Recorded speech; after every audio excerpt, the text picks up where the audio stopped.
The Cooperative Republic of Guyana is a small country on the northeast coast of South America, once known as British Guyana as it was colonized by the British. They became independent in 1966 and became a republic in 1970. The world's largest single-drop waterfall by water volume is in Guyana with a flow rate of 663 cubic meters per second.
Jim Jones wanted to help people. He used religion as a way to bring people in and turn them into a life of activism. But soon the power corrupted him, and when presented with the thought of his followers leaving him, he decided they'd be better off dead. In the early 70s, a charismatic preacher took the stage in front of his congregation and told them that everybody was going to get a cup filled with fruit-flavored punch. He told everyone to drink it, and they did. They followed every command given to them by the preacher. They were loyal to tea. When everyone was finished, he told them that the liquid was poison, and they were all going to die together as one. Some of the churchgoers screamed and cried, and others were silent. Then the preacher revealed that they hadn't drunk poison and he was only testing their loyalty. He wanted to see just how committed to the cause they were. He wanted to know just how compliant they would be. Jim Jones was born on May 13, 1931, in Crete, Indiana. His mother Lynetta didn't want children but likely used it as a method of winning over her disapproving in-laws. She would later tell people that she fell ill and had a fever vision that she was approaching the Egyptian river of death. As she was about to cross, which would have killed her since it's the river of death, the spirit of her mother appeared and told her that she couldn't die because she was meant to give birth to a child who would become a great man. Jim's father, Jim Sr., was a World War I vet who worked on road crews, but eventually got too sick to work. He suffered issues with his lungs due to gas attacks during the war. They relied on the generosity of his family and relocated to a small house, and once Jim began school, Lynetta started working in a glass factory and Jim Sr. spent his days at home or down at the pool hall. Jim described his childhood as loveless and that his parents were never around. He was always home alone and his parents didn't care for him. While Jim was roaming the streets at 6 years old, waiting for his mother to get home from work, neighbors would take him in and feed him. One of them was Myrtle Kennedy, who would feed him pie and proselytize about her Nazarene religion. Jim Sr. and Lynetta were the only family in town that didn't attend church every Sunday, and Myrtle couldn't stand seeing a little boy grow up godless. She began reading the Bible to Jim and eventually started taking him to church on Sundays. Jim loved church and was soon quoting lengthy Bible passages. Kids that knew Jim's that he became obsessed with religion and death. He would conduct funerals for dead animals in the area. One of the kids from the area said that he killed a cat with a knife and then had a funeral for it. One time, Jim led some neighbor kids into a building where a casket maker stored his caskets. Jim said he wanted to lie in one of the caskets and see what it was like to be dead. To Myrtle's dismay, Jim's fascination with religion wasn't limited to Nazarene. He began attending other churches in the area to see what they were like. He also started attending revivals where he listened to the preachers and learned the fine art of evangelical preaching. He realized that it would be the perfect opportunity to build his own following. Jim started practicing in the woods. He would stand on a tree stump and preach to an invisible crowd. He began telling the other kids that he had special powers from the Almighty and tried to prove it by jumping off the roof of a garage intending to fly. He fell to the ground and broke his arm. But that didn't break his resolve. He continued, claiming that he had special powers. When World War II began, the kids in town all began playing war, obviously as American soldiers who were defeating the Axis powers. Jim, on the other hand, seemed to focus his admiration on Adolf Hitler, not his ideology, but the way he spoke to a crowd and the control he had over them, the way he could go on for hours captivating a crowd of adoring fans. Jim wanted this. He wanted to pull himself out of the poverty he lived in and become a beloved leader of millions. When Adolf Hitler committed suicide in 1945 as a means of evading capture, Jim took note. By the time Jim was in high school, all he talked about was religion and sex. Most of the kids, despite thinking he was odd, found his conversations interesting. He had a habit of arguing with teachers about details in their lessons. Though he never played sports himself, he did organize a baseball league and set up games with teams and other towns. It's said that he collected money from local businesses and set up a schedule all by himself. He acted as the coach of the baseball team in Lynn.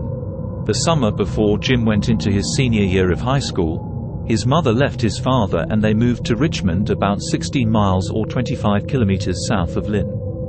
Due to the separation and eventual divorce, the Jones family stopped helping support Lynetta financially. In order to help out during his senior year, Jim took on a job as an orderly in a local hospital. It was at that job that he met a young woman named Marceline Baldwin. Marcel was a few years older than Jim and was in her final year of nursing school when she met him. He made sure to run into Marcel and anytime she was on break, so he had a chance to talk to her. Despite the 3.5-year age difference, the couple began dating and would get married at a double wedding on June 12, 1949. The time working at the hospital made Jim change his mind about becoming a preacher. He thought that becoming a doctor would afford him more opportunities to help people, so after he graduated from high school, he enrolled in Indiana State University in Bloomington. While at university, Jim was introduced to the ideas of socialism and communism. He had spent his whole life a vocal opponent of racism and saw communism as a way to make everyone equal. He started attending communist meetings in Indianapolis and brought Marcel in with him. See, Jim's obsession was not about believing in God, but about amassing followers. He actually disliked most religions because they didn't follow the Bible that specifically said to feed the hungry and house the homeless. It said to sell your possessions and make men equal, but they didn't do that. Jim wanted to promote communism, but he needed someone to promote it to, so he used evangelical preaching as a way to gain followers. After a few years at college, Jim realized that his future was not in medicine. In 1952, he was hired as a student pastor for a small Methodist church. Through the early 50s, Jim began preaching at revivals and selling himself as a healer. He would walk around in the crowd ahead of time and eavesdrop on people's conversations. He had a remarkable memory and could call out people's names from the stage and announce their ailment. He would first just sell himself as something of a mind reader and tell people that that would get better, but soon he was claiming to actually heal people. He would even command people in wheelchairs to walk a few steps and they would. People with headaches and coughs would claim that their symptoms went away. It wasn't until later that he would use a plant to make people believe that a woman was able to get up out of a wheelchair and dance around. Jim was ordained by the Independent Assemblies of God in 1956. And he started his first church, the People's Temple Christian Church Full Gospel in Indianapolis. He used influence from the black churches in the area and created a more lively experience at his church. The atmosphere and the message of integration attracted both white and black attendees, and after an endorsement from a popular minister and faith healer, His congregation soon grew to over 1,000 people. Soon the church's name was shortened to the People's Temple. Jim and Marceline adopted a number of non-white children. They adopted Agnes, who was part Native American, in 1954. They adopted 3 Korean American children named Arlu, Stephanie and Suzanne in 1959. Stephanie died in a car accident the same year. Also in 1959, Marceline gave birth to her and Jim's only biological child, Stephen. In 1961, they were the first white couple to adopt a black child in the state of Indiana. They named him Jim Jr. I guess Jim didn't recognize his own father. Jim felt like Indiana was too racist and he wouldn't be able to get his message out there. He decided to pack up his family, his church and several of its members and move to more progressive California. He chose the town of Ukiah, about 115 miles or 185 kilometers north of San Francisco, because he read an article in Esquire magazine that listed the main places in the world where you could survive a thermonuclear attack, and one of them was close to Ukiah. Except this isn't what he told the congregation. He told them that he had received a vision that a nuclear attack would destroy Indianapolis. This was actually based on a prediction made by another faith healer that also influenced another cult leader, Paul Schaffer, to move his cult to South America in the 70s as well. It not only influenced Jim to move his church to California, but it did start him on the path to South America. Another Esquire article claimed that South America would be the safest place to flee in the event of nuclear war. Of course, this was during the Cold War, and the idea that the US would go to nuclear war with the Soviet Union was at the forefront of every conversation. In California, Jim got a job as a teacher at an adult education school. He taught civics and American history and used this position as a place to spread his message of communism and recruit church members. It was in California that Jim began shifting the focus of the church from religion to politics. The member started out tithing 20%. But soon, Jim convinced older members to sell their homes and give the proceeds along with their savings to him. He used the money to build a retirement community where they could live and all have their needs met. The communities were said to have been really nice, and the plan actually worked well. The church developed a farm and a commune where the members could live and work. They began handing over their entire paychecks and received an allowance along with any food, housing, and medical care they needed. A lot of other things started to change at the People's Temple after the move to California. Jim began having an affair with one of the members, he began using drugs, and his paranoia skyrocketed. He began preaching that people were going to try to shut their church down. At first, it was the Nazis and fascists, then of course, it was the government. On top of the affair, he was also having sex with many of the members, men and women. Sexual favors were a good way to get power within the organization. By the early 70s, the People's Temple had opened churches in San Francisco and Los Angeles. The church had grown to have members in the 1000s. Jim purchased buses and took his gospel on the road. It was at these roadshows where Jim would take his faith healing up a notch. Here he would plant people in the crowd who would pretend to have ailments that he could cure. He healed a woman's impaired vision and made a crippled woman walk. But those people were never really sick to begin with. They were people that worked for him back in California. Now, where's your pain?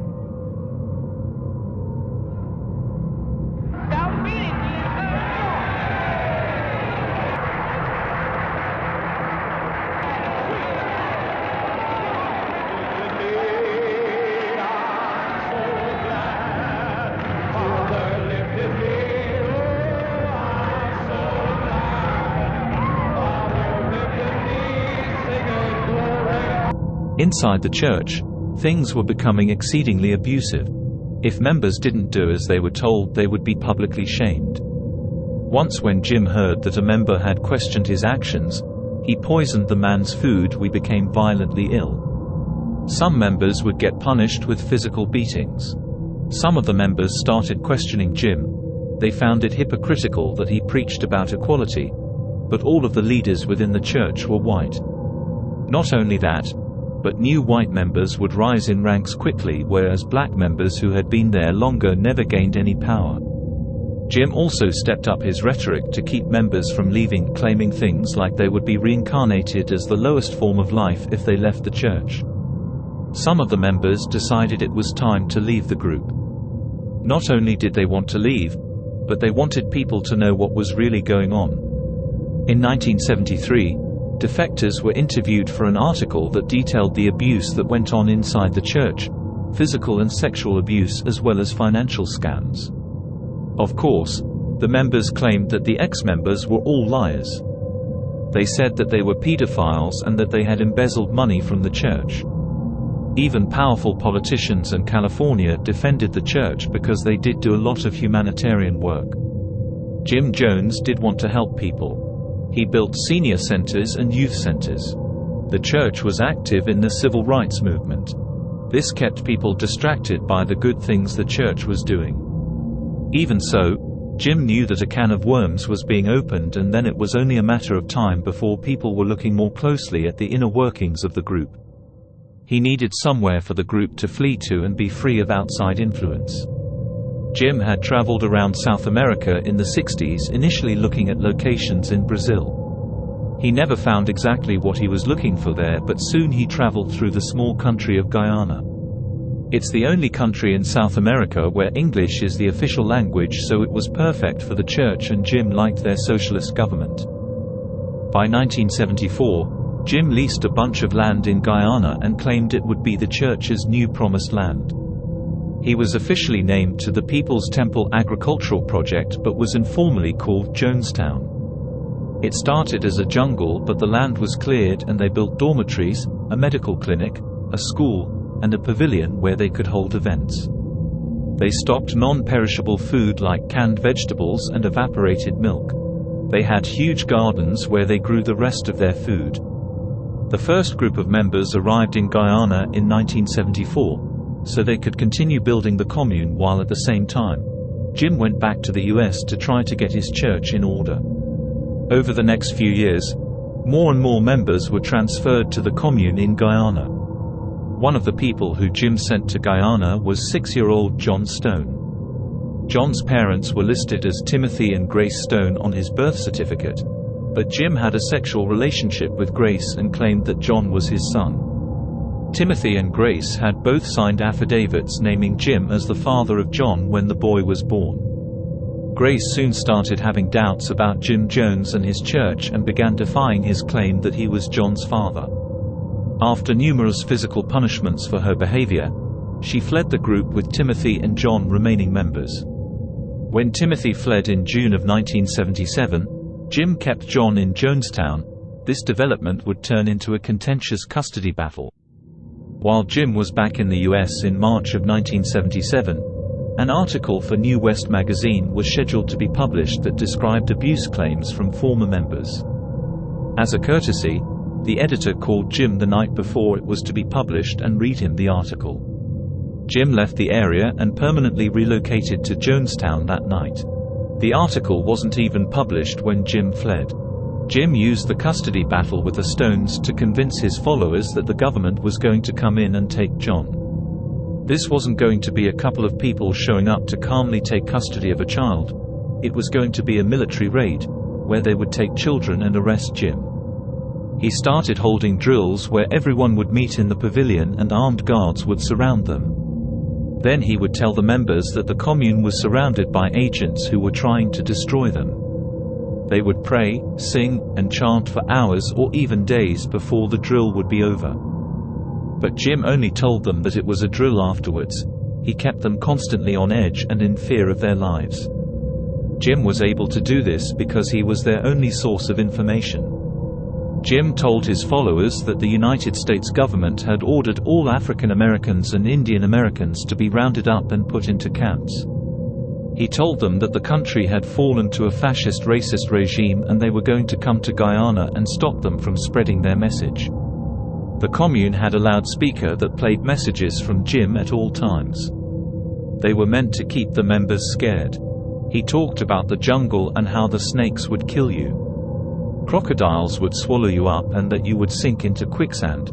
he kept the members too scared to try to leave. As Jim's mental health deteriorated and his drug addiction took over, he became adamant that people were not allowed to leave him. Anyone leaving him was a traitor and they would be punished and forced to stay. By now the Stones had started a group called Concerned Relatives who were fighting for family members in Jonestown and were not being allowed to leave the commune. On April 11, 1978, the group distributed a packet to the People's Temple members of the Press Members of Congress and to the State Department. The packet was titled Accusations of Human Rights Violations by Reverend James Warren Jones, and it included documents, letters and affidavits that showed that Jim Jones was violating human rights laws as well as laws in the country of Guyana. They had a temple document that threatened mass suicide as well as affidavits from former members who verified the claims. Debbie Layton was one of the women who was sexually assaulted by Jim years before, when she didn't show interest in continuing a sexual relationship. He told the group that she had begged him for sex and humiliated her in front of everyone she knew. By the beginning of 1978, Debbie knew she had to get out of Jonestown if she wanted to live. She had no money, no passport, and didn't know anyone who could help her. Through a series of trips to Georgetown, she was able to contact the American consul who issued her an emergency passport and got her a flight out of the country. Once back in the States, she went public with information about suicide drills abuse and that people weren't allowed to leave. She told the public that Jim would call everyone into the pavilion and they would all line up and get a cup of Flavor Aid, which is basically a generic brand of Kool-Aid, and then they would all drink it as if it were poison.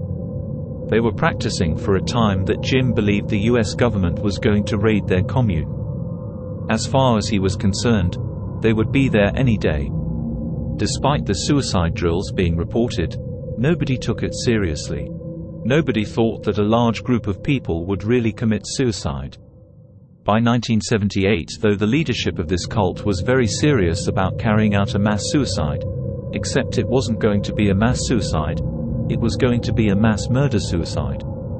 In letters written by the women who are Jim's highest-ranking leaders, they wrote about how people wouldn't just line up to die, so a group of them would have to be tricked into taking the poison.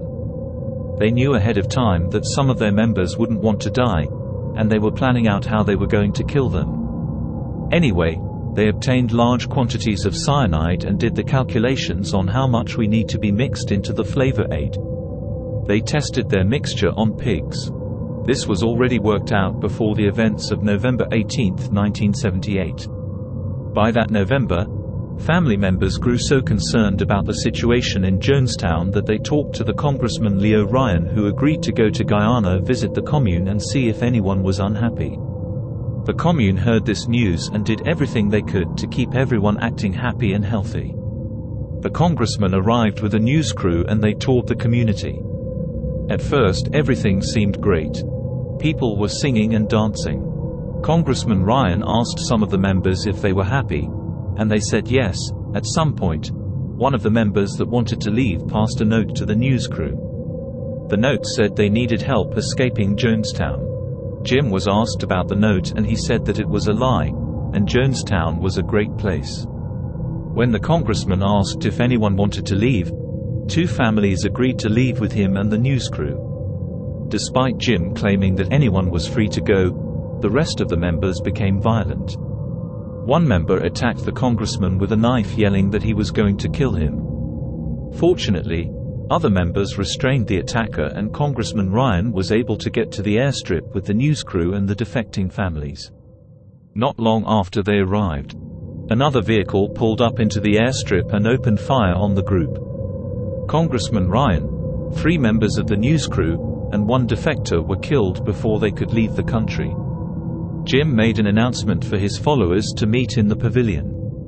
He announced that the congressman was dead and claimed that the government would come and torture them all.